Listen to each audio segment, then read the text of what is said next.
गुरुर्ब्रह्मा गुरुर्विष्णुः गुरुदेवो महेश्वरः गुरुसाक्षात् परब्रह्म तस्मै श्रीगुरवे नमः। अगजानन पद्मार्कं गजाननमहर्निशम् अनेकदं त्वं भक्तानां एकदन्तमुपास्महे। आदित्योर्कोरविर्भानुर्भास्करश्च दिवाकरः मार्ताण्डः सविता हेळि तीक्ष्णां शर्मिरो रविः। 2025 సంవత్సరం జూన్ నెల 1వ తారీఖు నుండి 30వ తారీఖు వరకు ఈ నెల మాస ఫలితాలు చెప్పుకుందాం. ఎప్పుడు కూడా కొన్ని గ్రహాలు ఉన్నాయి. ఒక గ్రహం 2 రోజులున్నరే ఉంటుంది, ఒక గ్రహం నెల రోజులు ఉంటుంది, ఒక గ్రహం నెల 15 రోజులు ఉంటుంది, ఒక గ్రహం 3 నెలలు ఉంటుంది, ఒక గ్రహం సంవత్సరం ఉంటుంది, ఒక గ్రహం సంవత్సరంన్నర ఉంటుంది, ఒక గ్రహం 2 సంవత్సరాల 6 మాసాలు ఉంటుంది ఒక్కొక్క రాశిలో. ఇట్లా ఉండే గ్రహాల్లో ఎక్కువ టైం ఉండే గ్రహాల్లో 3. ఒకటి సంవత్సరం ఉండేది గురువు, మరి రాహుకేతువు సంవత్సరంన్నర ఉండే గ్రహాలు రాహుకేతువులు, 2 సంవత్సరాల 6 మాసాలు ఉండేది శని. ఈ 3 గ్రహాలు కూడా మార్చి నుంచి మే నెల లోపల మారినాయి. దీనివల్ల రకరకాలైన సమస్యలు వస్తాయి. ఈ సమస్యలు ఈ సంవత్సరం కొత్త సంవత్సరంలో పాపగ్రహాల వల్ల చాలా సమస్యలు అంతర్యుద్ధాలు వస్తాయని చైత్ర శుద్ధ పాడ్యమికి ముందుగానే నేను చెప్పాను. ఇప్పుడు కూడా జరుగుతోంది. అంతర్యుద్ధం అంటే పబ్లిక్గా ఎదుటబడి యుద్ధం చేసుకుంటే బహిర్యుద్ధం. యుద్ధం వద్దు వద్దు వద్దంటూ బార్డర్లో కాల్పులు జరపడం, దానికి ప్రతి కాల్పులు జరపడం, వద్దు ఆగిపోండి అంటాం. విదేశాలు ఆగిపోయిన తర్వాత మళ్ళీ తిరుగుబాటు చేయటం, ఇవన్నీ కూడా ఏదైనా ఉంటే ముఖాముఖి కొట్టుకోవటం వేరు, వెనక నుంచి దొంగ దెబ్బ అంటారు. ఎదురుండి కొట్టుకుంటే అది వేరే, చాటు నుంచి కొడితే ప్రాణం తీసే దెబ్బ కొట్టచ్చు. ఇటువంటి సమస్యలు ప్రపంచానికి, కుటుంబాలకి, మంచికి చెడుకి కూడా వస్తుంది. 2025 సంవత్సరం జూన్ నెల 3వ రాశి మిథున రాశి ఫలితాలు చెప్పుకుందాం. ఈ మిథున రాశి పరిస్థితి ఎట్లా ఉంది?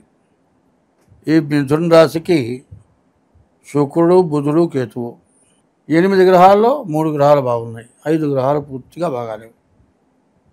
తర్వాత గ్రహాలు మొత్తం రాహుకేతువుల మధ్యలో పడ్డాయి గ్రహాలు. ఇట్లా పడితే మనకు వచ్చే ఇబ్బంది ఏమిటి? వ్యాపారం బాగుంటుంది, శుక్రుడు బాగుంటాడు, వివాహం జరుగుతుంది. మరి కుజుడు కూడా బాగాలేడు, కేతువు బాగున్నాడు. శుక్రుడు, బుధుడు, కేతువు ఈ 3 గ్రహాలు బాగున్నాయి. ఈ 3 గ్రహాలు బాగుంటే ఏమిటి? శుక్రుడు వల్ల వివాహం జరుగుతుంది, బుధుడు వల్ల వ్యాపారం జరుగుతుంది, కేతు వల్ల మంచి జ్ఞానంతో ప్రవర్తిస్తావు. మిగతా గ్రహాలు ఏమిటి నిన్ను ఇబ్బంది పెట్టేవి? రాహు, రవి, మరి బుధుడు, కుజుడు ఈ గ్రహాలు పూర్తిగా రవి బాగాలేరు. రవి, కుజుడు, రాహువు ఈ 3 గ్రహాలు పూర్తిగా బాగాలేవు. దీనివల్ల వచ్చే ఇబ్బంది ఏంటి? మరి కుజుడు వల్ల అనారోగ్యాలు రావచ్చు. ఏదైనా నువ్వు ఆస్తి కొనేట్లయితే డబల్ రిజిస్టర్లు అయి రావచ్చు. కాదు, నువ్వు కొన్న ఆస్తిని ఏదైనా కబ్జా చేయొచ్చు. మరి రాహు వల్ల వచ్చిన డబ్బులు వచ్చినట్టు ఖర్చు అయిపోతాయి. మరి ఇదిగాక రవి వల్ల నీవు చేసే వ్యాపారంలో, వృత్తిలో నీవు చేసేది సరిగ్గా చేయక ఎవరినో మోసం చేయటం చేత నీకు ఒక అపర్దిష్ట వచ్చి, ఈ అపర్దిష్టతోటి నీ వ్యాపారం కూడా ఇక ముందు చేయలేని పరిస్థితి వస్తుంది. ఒక్కసారి దొంగ అని జైల్లో పోయి బయటకు వచ్చిన తర్వాత వాడు 10 మందిలో దొరలాగా మంచివాళ్ళలాగా తిరగలుగుతాడా? వాడు ఏమీ చేయకుండా జైలుకు పోయినా సరే వాడికి పడ్డ ముద్ర వాడి జీవితం మొత్తం నరకం చూపిస్తుంది. ఇటువంటి పరిస్థితిలో ఏం చేయాలి? రవికి పూర్తి జపం చేయించుకోవాలి.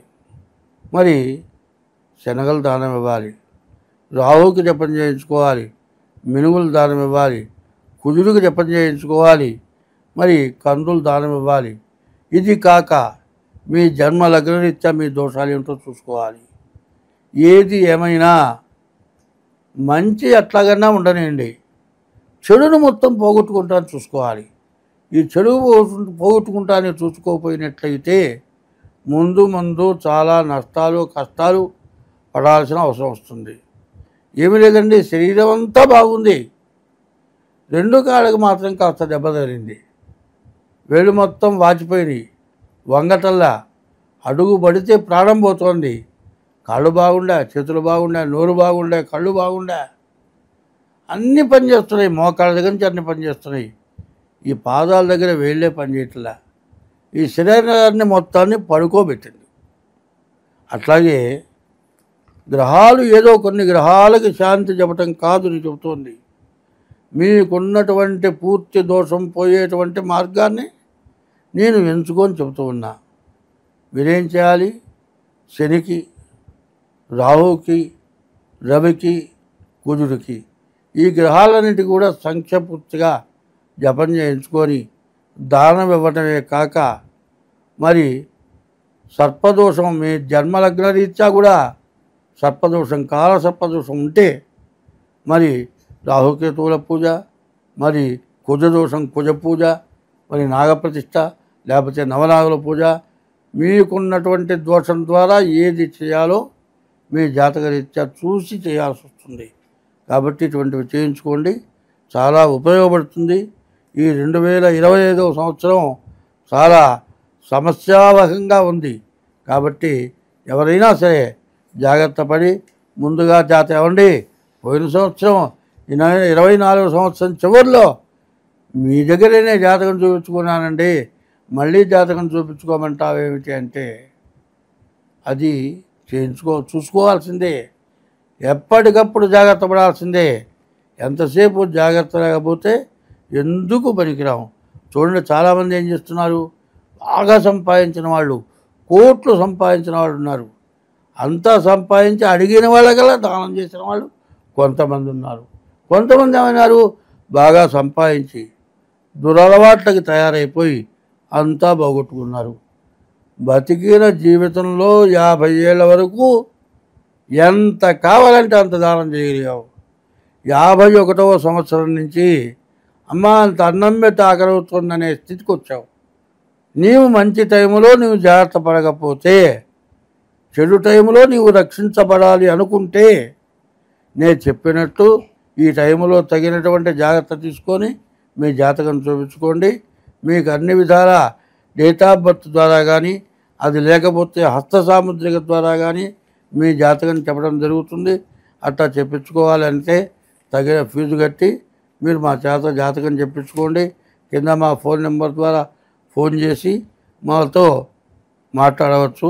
అదే కాదు, ఎవరి వృత్తిలో కూడా ఈ చెప్పింది బాగా మనస్సులో పెట్టుకొని మన దగ్గర ఉన్నవాళ్ళు, మన తోటి వాళ్ళు సక్రంగా బతుకుతున్నారా, వాళ్ళు తింటున్నారా, వాళ్ళ బతకగలుగుతున్నారా ఆలోచిస్తే అడుక్కు తినేవాడు మాత్రం ఎక్కడా ఉండడు. అడుక్కు తినేవాడు లేకుండా పోవాలంటే నీ దగ్గర బతికేవాడు వాడు బాగుండాలని కోరుకోండి. అట్లా కనుక ఉంటే అడుక్కు తినేవాడు లేకుండా పోతాడు. నేను బాగుపడ్డాను, వాడు అడుక్కు తింటున్నాడు అంటే ఏ రోజైనా కూడా వాడి గతి నిగ్గురపడుతుంది. అందరం బాగుండాలంటే వాడు చేయగ దాపకుండా బతికేట్టుగా నువ్వు చూస్తే అడుక్కు తినేవాడు అంటూ ఉన్నాడు. స్వస్తి.